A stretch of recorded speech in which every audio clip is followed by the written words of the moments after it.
இயேசுவில் எனது அன்பிற்குரியவர்களே, உங்களுக்கு என்னுடைய இதயம் கனிந்த வாழ்த்துக்கள். வணக்கம். ஆண்டவர் இயேசு அவருடைய வார்த்தையை கேட்டு அதன்படி நடப்பவர்கள் பாறை மீது வீட்டை கட்டியவர்களுக்கு ஒப்பாவார்கள் என்று தன்னுடைய சீடர்களுக்கு, தம்மை பின்பற்றியவர்களுக்கு கூறினார். அதை சொன்ன பின்பு கப்பர்நகூம் சென்றார். அங்கே நூற்றுவர் தலைவன் ஒருவனுடைய ஊழியன் சுகமில்லாமல் இருக்கிறான் என்று சொல்லி, நூற்றுவர் தலைவன் யூத மூப்பர்களை இயேசுவிடம் அனுப்பி தன்னுடைய ஊழியனுக்காக மன்றாட கேட்டுக்கொண்டிருந்தான். யூதர்கள் இயேசுவினுடைய வார்த்தையை கேட்டார்கள்.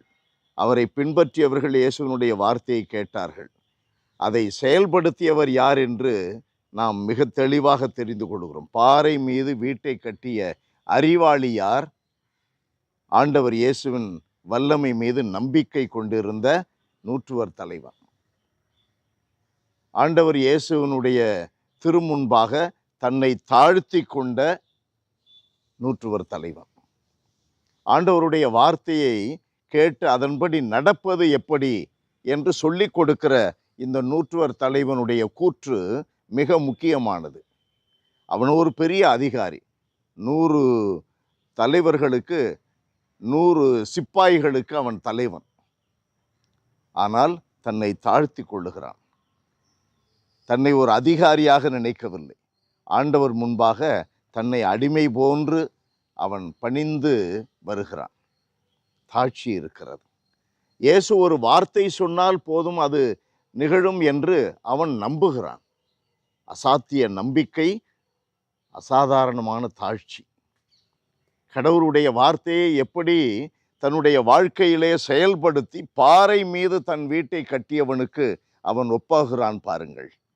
அதனால்தான் இயேசு என்ன சொல்லுகிறார்? இஸ்ரேலிடத்திலும் இத்தகைய நம்பிக்கையை நான் கண்டதில்லை என நான் உங்களுக்கு சொல்லுகிறேன் என்றார். அன்பானவர்களே, இயேசு போதிப்பதை உலகிலே கிறிஸ்தவர்கள் மட்டுமல்ல, கிறிஸ்தவர்கள் என்று அழைக்கப்படாத மற்ற பல கோடி மக்களும் நம்புகிறார்கள்.